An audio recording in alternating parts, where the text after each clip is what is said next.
Hey, so one more video today. In my previous video about the masculine and feminine, I was called to do a little process for connecting with the body. So, our body is our own personal animal, right? Like, it has cells and organs and skin and hair, and it has needs, and it has stress responses, and it has hunger, and it has fear. And our body is the other half of our experience of life, right? So we have our consciousness that gives us our perception and our ideas and our processing of it. We have our consciousness that brings awareness to our animal. And in a way, this is the same as the masculine and feminine, right? Because the feminine is matter, and the body is matter, and the masculine is spirit, and consciousness is part of spirit. And they're all part of the same thing. All of these things exist on a spectrum, right? The spectrum is the way that all of these things become from unity into duality and then into like multiplicity from there, right? But as an expression of masculine and feminine, the mind and the body, the spirit and the body, are connected and important and need to be in relationship with each other. So building a strong body comes from building a strong mind. And it's not strength to push yourself to the limit until you have nothing left, right? That's not strength. That's abuse, self-abuse. And so getting back on track, I got a little distracted, but getting back on track, we're going to do a practice for getting back into touch with the body. So taking some deep breaths in to connect in and ground. Feeling the self within the body.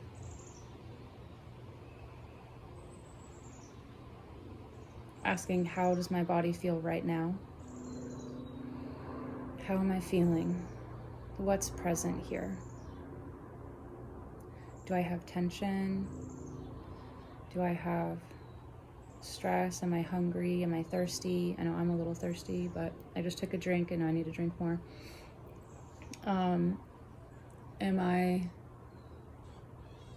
tight? Am I in a weird position? Am I sitting correctly?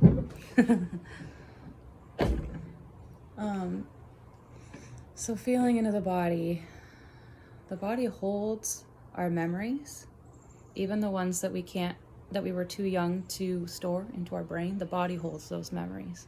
The body holds our self-perceptions. The body holds our fears and anxieties. The body's entire job is to take care of and protect you. The body's responses are our nervous system responses. They're stress responses. The body's responses are to threats in our environment, and that includes threats within the self and the mind. So if we perceive ourselves as being threatened, the body will respond as if it needs to protect and defend ourselves. So those reactions can cause responses in the body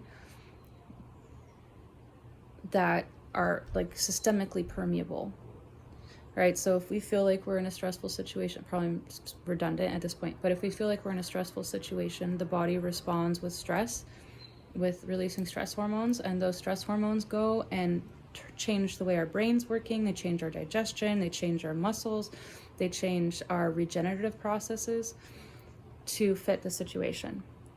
So what we want to do is we want to be on team with our body.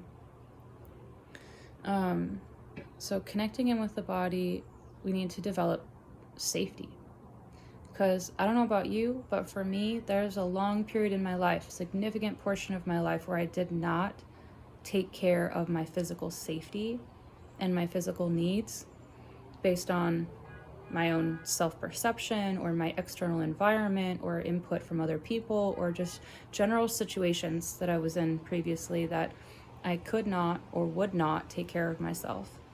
So during that time, my body learned that it could not trust me to take care of it.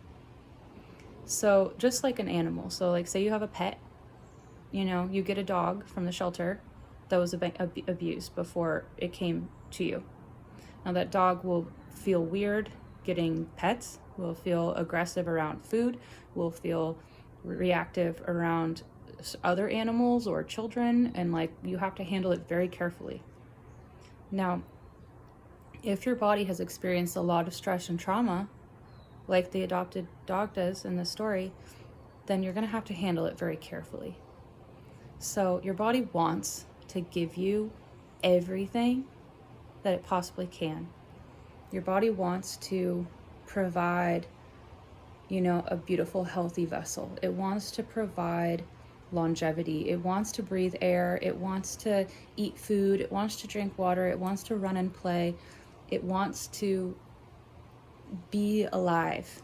We have this imperative to live and to keep on living.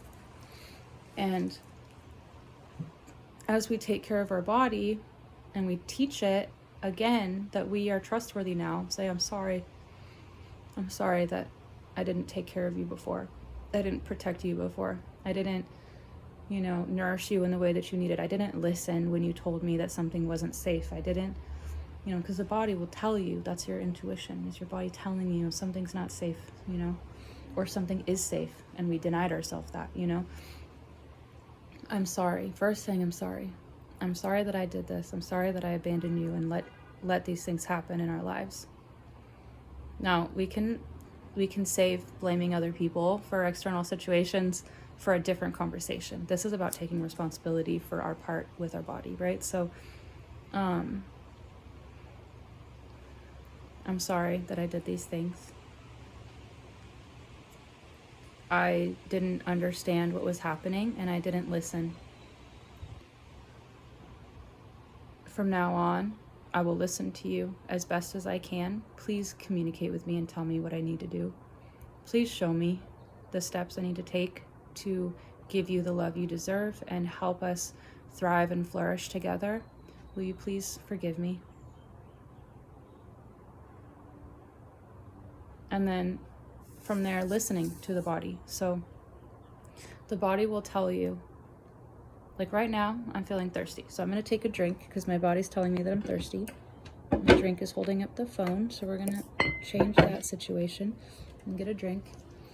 Hold on. So the body will give you clues and cues. And the more often you can listen to the clues and the cues, the more often it will communicate. And the more safe it will feel.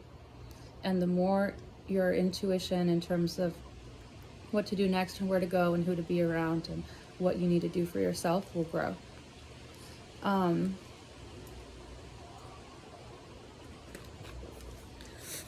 So that's the big thing. And then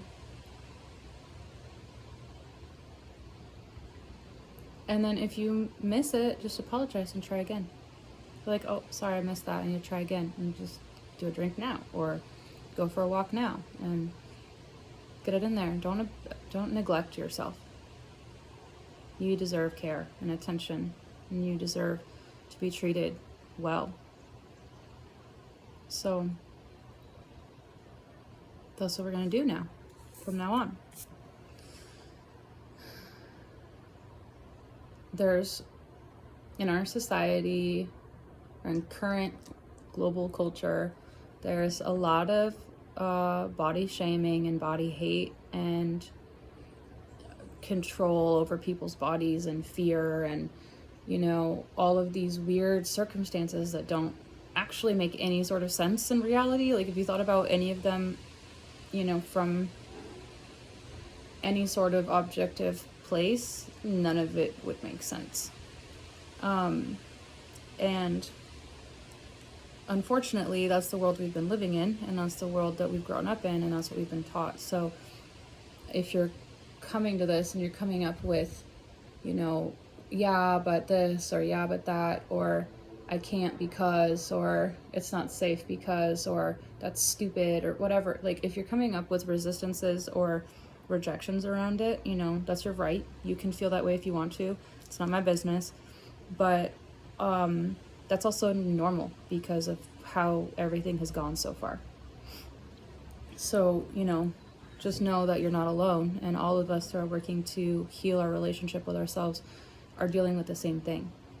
You know, like shame for, you know, not looking like an AI model, or, you know, or being a specific, you know, gender, or being a specific race, or being a specific orientation, or being a specific weight, or being, you know, whatever. Like, there's judgment and fear and lies around all of it, everything about being in a body and having an experience here on the planet. But literally all we're supposed to do is like eat and sleep and love the people we love and have a good life, and, you know, leave each other to do that too, you know. Like, let's facilitate a better time for everybody. And so, you know, if you're coming up against those kinds of things, I strongly urge you to question them. Like, ask, like, is this true? Can I be sure that it's true? How can I be sure that it's true? You know, what would it be like if I decided that it wasn't true anymore? You know, like, if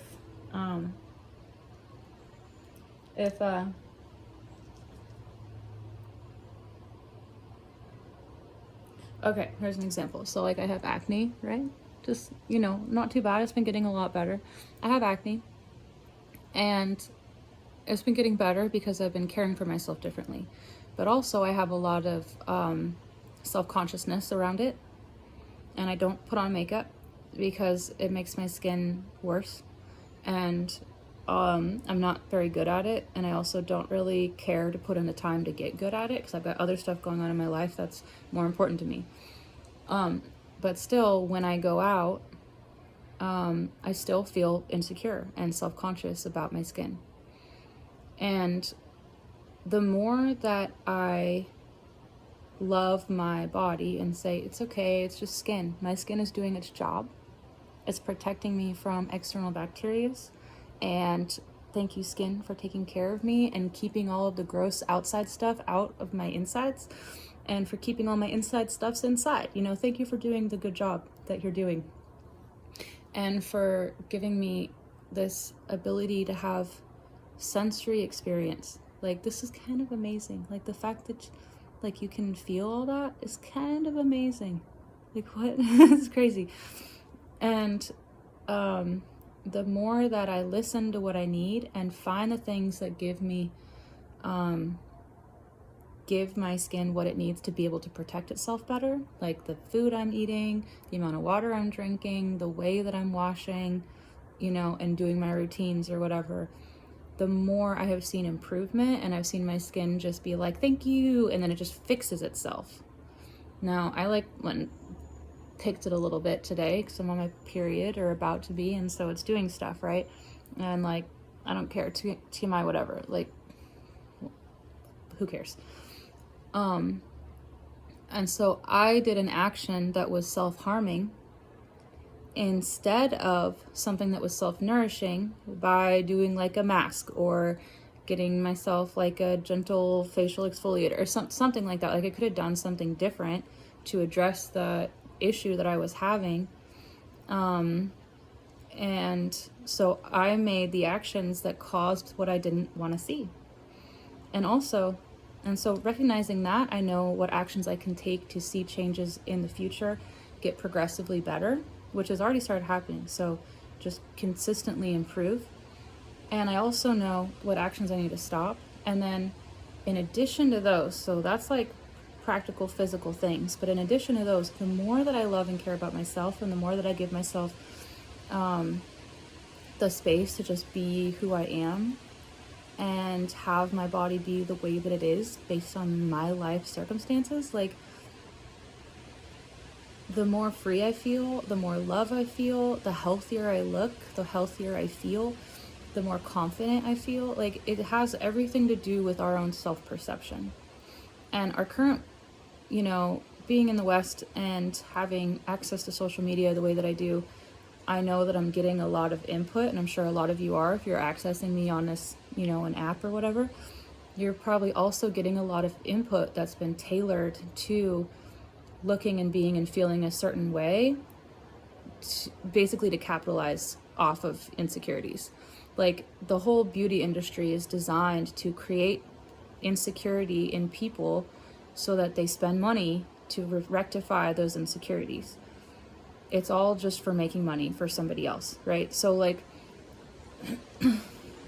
if we can build more trust in ourselves, more confidence in ourselves, and a more connection with ourselves, the less we need to be, you know, both physically and philosophically, the less we need to be reaching for outside sources, and the more we can take the money we would be spending on trying to be perfect within the eyes of the fucking, I don't know, beauty lords, like, then we could be taking that money and putting that in our savings account instead. You know, like, there's reason behind these types of things, and we're being told that we need to be separated from our body when your body has the most wisdom. And that's not to say don't get medical procedure. That's not to say don't care about your appearance. That's not to say don't there it is. That's not to say don't, you know, use whatever methods are available to you within this 21st century experience. Like, do what makes sense for you, but use your own guidance to get there. And you'll know how to access your own guidance by getting in touch with your body truly. So the more you can build a sense of safety with yourself, practicing every day to listen to what your body needs, listen to what feels right and what feels wrong. You know, when you talk to people, when you listen to people, when you come up against ideas and suggestions and sales pitches and whatnot, the stronger and healthier you will be already. So, all right, so let's see, the next step is, what do I do now? Okay, hold on. Oh yeah, so when I was talking about that, I was reminded about the feeling of yes and no in the body. So a really quick technique you can learn to distinguish yes and no within the self. Like, if you're not sure, some people already got this down, that's fine. You can skip this part. But for anybody who's needing some assistance in understanding how to listen to themselves, you can start by feeling in your chest. Like, just like feel what it feels like in your chest. What does my chest feel like? The center of my chest on the inside. What does it feel like? With the word yes. Yes, yes, yes, yes, yes. And just see what you can notice. Yes, yes, yes, yes, yes. Yes. What does yes feel like? Show me yes. And when I feel that, it's subtle, but I feel an openness, a lightness, and an expansiveness, right? It feels bright and open. When I feel no, trying no, no, no, no, no, no, no, no, no. No feels contracting and heavier. So even if it's subtle, you can keep practicing and get it, and then just like really, really, you know, before you practice that, get into like a really comfortable space where you're quiet and you can feel tapped in. Like, maybe do some breath work before, or some meditation, and then just feel for yourself, what does yes feel like and what does no feel like. And the more you start being able to recognize that, the more you'll be able to start listening to your body and listening to your intuition in a way that will be helpful and beneficial for you in the future. And everything's just suggestion. Just do what you want. It's your life. It's not my life. I'm going to do what I want. And I'm happy about that. And I'm happy about you doing what you want with your life. So whatever that looks like. And yeah, so I'd like to do a quick clearing. This is already 20 minutes, so I'm sorry about that. We'll just do like 5 minutes. Clearing the relationship between the self and the body, right? Let's just do a little bit of emotional clearing. You still got to do your practices and stuff. Trust me, it's better that way. Some self-worth stuff here.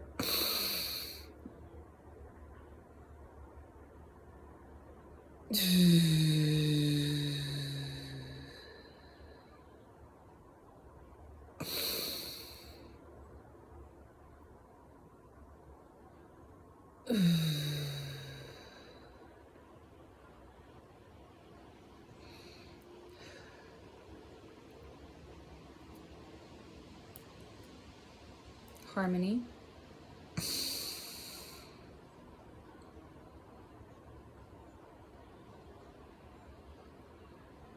It's interesting to me how being in harmony with the collective or with your environment and your family unit or your community or tribe of people around you can cause disharmony within the self. Like, we can ignore our needs, we can shut ourselves down, we can do things we don't actually want to do to maintain harmony with others. And that's self-betrayal. Stop doing that.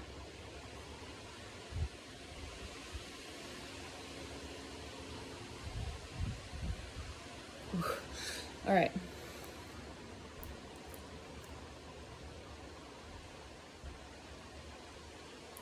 Some purpose there. Your purpose is not making other people happy. Your purpose is not making other people comfortable. Your purpose is living your life the way that feels best for you. As long as it doesn't interfere with other people's happiness and joy. You know, sovereignty is for all of us. Sovereignty is for all of us. You being sovereign allows others to be sovereign. So when we choose for ourselves, other people don't always, okay, sometimes people really don't like it when we choose for ourselves what makes us happy, because they get attached to what we're giving them, right? So if we stop giving somebody something that they could totally get on their own or in a different way, they can feel defensive and upset with us for not continually providing that supply. And so just heads up on that, you know, you start following your own guidance, some people aren't going to like it. And sometimes they just fall away. Sometimes they get mad, depending on how close you are with them and all of that. It's okay. It's fine. You are loved. You will find love, and you will find love and community regardless of people who want to keep taking from you. They'll do their own thing. They'll figure it out. They'll find another supply from someone else. And you'll just keep taking care of yourself. And then you'll find other people who also take care of themselves, and you can take care of yourselves together as a team and have it be a fun time where everybody's feeling good and playing and like happy and creating joy. So let's do that. Let's just do that more. Feeling like this one a little long. Is there anything else we need to do before you log off from this one? No. Okay. Love you. Talk to you soon. Hope this is helpful. Okay, bye.